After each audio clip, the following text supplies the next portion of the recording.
I think you'll agree with me that when you ask this dreaded question, tell me about yourself, in the most intense environment you can think of, the chances are that you will blabber and will make little sense if you're not prepared.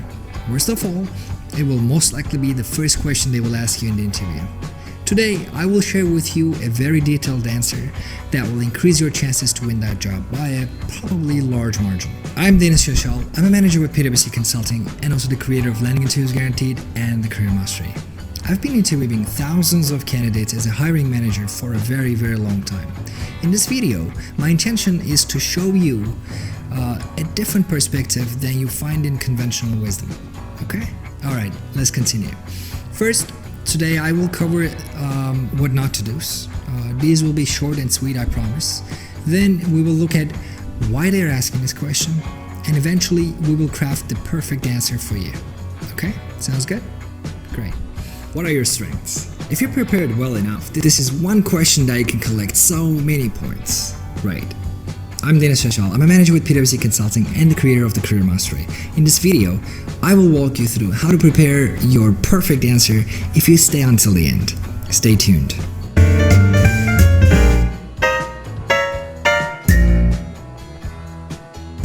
Essentially, your starting point should be the job description. Step 1. Take a look at the job description and find out what skills and experiences they're looking for. Having some questions to ask in an interview is essential. You need to be prepared. Remember, at the end of the day, it's a dialogue, right? It shouldn't be a monologue.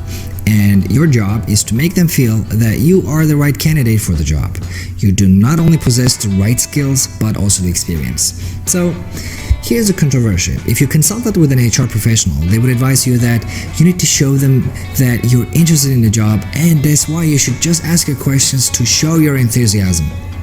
They will tell you that you can ask questions like, what qualities do your top employers have? Right? Are there opportunities for further training? What are your weaknesses? Let me start by saying your greatest weakness is your greatest weakness. It's not your greatest strength taken to an extreme and portrayed as a weakness. Confusing? I have come across way too many HR professionals recommending that you should just take your greatest strength, take it to extreme, and then say that is your greatest weakness. Like, for example, my greatest weakness is that I work too hard, I'm a perfectionist, I don't delegate as much as I should, I'm a people pleaser, I am very critical of my own work. Please, stop. Seriously, what are you trying to do? I'm Deniz Salal. I'm a manager with PwC Consulting and have been interviewing thousands of candidates for the past almost... How to answer what are your salary expectations or requirements? This is by far one of the most controversial topics. Everybody seems to have an opinion about that. Most HR or recruiters say that you should give a range. I think differently.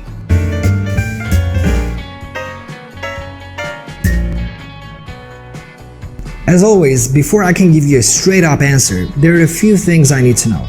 1. Who is asking this question? Is it a headhunter, HR, or the hiring manager, like myself? So, let's see the possible scenarios first, okay? Scenario 1, from a headhunter.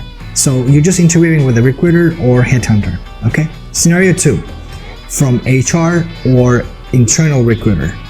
Scenario 3, the question comes from the hiring manager. And scenario 4, again, the question comes from the hiring manager, but you started the process with a headhunter. I hope I'm not confusing you with all these scenarios. So let's start with scenario 1. If it's a headhunter asking you this question, then I suggest you direct the question back at them. Ask, what is the budget of your client for this role? 90% of the time, they will give you a range. Then you can go ahead and say that it's within your expectations. Okay, so this was the first scenario. The second scenario is that HR asks you this question.